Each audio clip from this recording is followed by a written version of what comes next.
উইন্ডিজের বিপক্ষে batting bowling দুই ডিপার্টমেন্টে খারাপ খেলে হেরেছে বাংলাদেশ। তবে দ্বিতীয় ম্যাচ দিয়েই ঘুরে দাঁড়াবে দল, বিশ্বাস পেস অলরাউন্ডার তানজিম সাকিবের। 166 রান চেস করাটা কঠিন ছিল না। পাওয়ার প্লেতে 4 উইকেট হারানোয় ম্যাচ থেকে ছিটকে গেছে স্বাগতিকরা, বলছেন এই পেসার। যে উইকেটে তানজিম সাকিব 27 বলে 33 করেন, নাসুম আহমেদ 13 বলে 20 করেন, সেই পিচকে আর যাই হোক ব্যাটিংয়ের জন্য কঠিন বলা চলে না। ম্যাচ শেষে সংবাদ সম্মেলনে তানজিম সাকিবও স্বীকার করেছেন সেই কথা। 166 রানের টার্গেট তাড়া করাটা সহজ ছিল মনে করেন এই পেসার, কিন্তু টপ আর মিডল অর্ডারের ব্যর্থতায় হার দিয়ে সিরিজ শুরু করলো বাংলাদেশ। বিশেষ করে পাওয়ার প্লের ব্যর্থতাকে হারের প্রধান কারণ বলছেন সাকিব। যখন বিপিএল খেলতে আসে তখন 180-200 অনেক সময় চেজেবল, বেশিরভাগ গেমই 160+ হয় এখানে। সো 160 ওয়াজ অবশ্যই চেজেবল ছিল, এবং আমি মনে করি ব্যাটসম্যানদের ভিতরে ওই কনফিডেন্সটা ছিল। কিন্তু আমরা মনে করি আমরা আসলে ব্যাকফুটে চলে গেছি পাওয়ার প্লেতে 4টা উইকেট হারানোর পরে।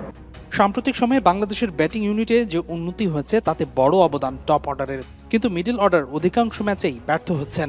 দলের প্রয়োজনে সোহান, হৃদয় কিংবা শামীম 50 করতে পারলেই ম্যাচ বের করা যেত। তাই তো মিডল অর্ডারকেও কাঠ গড়ায় তুললেন সাকিব।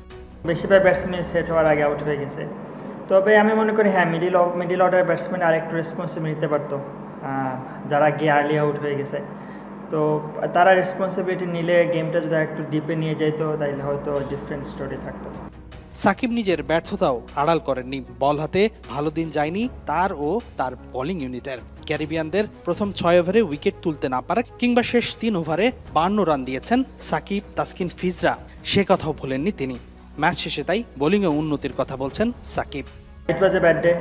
আমি মনে করি আর একটু এক্সিকিউশনে পারফেকশন আনতে হবে। এক্সিকিউশন এরর ছিল, আমি এটা নিয়ে কাজ করব। নেক্সট 2টা গেমে আমরা কামব্যাক করবো ইনশাল্লাহ। এখানে আর কোনো ব্যাকফুটে যাওয়ার চান্স নাই, কারণ আরেকটা গেম হেরে গেলে আমরা সিরিজ হেরে যাব। তবে এক হারে বাংলাদেশ খুব খারাপ দল হয়ে গেছে সেটা ক্রিকেটার সমর্থক কারো ভাবার প্রয়োজন নেই। দিনটা বাংলাদেশের ছিল না, এই বিশ্বাসটা মনে রেখেই পরের ম্যাচে জয় দিয়ে সিরিজে ফেরাটাই এখন প্রধান লক্ষ্য হওয়া উচিত।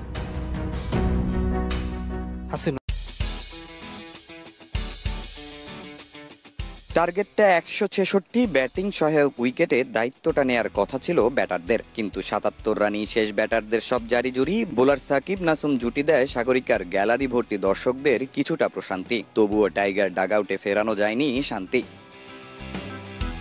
প্রথম ওভারে তানজিদ তামিমের 1-6-2-4 স্বপ্ন দেখিয়েছিল বড়, তবে বিপদটাও শুরু হয় ঠিক সেখান থেকেই। ধৈর্যটা ধরে রাখতেই পারলেন না তামিম, ফিরে যান 15 রানে। ইনজুরি থেকে ফেরা লিটনের অবস্থা যেন আরো করুন। 8 বল ফেস করলেও উইকেটে সেট হতে পারেননি এলকেডি। সাইফও হারিয়ে ফেলেন ছন্দ, বিদায় নেন 8 রানেই।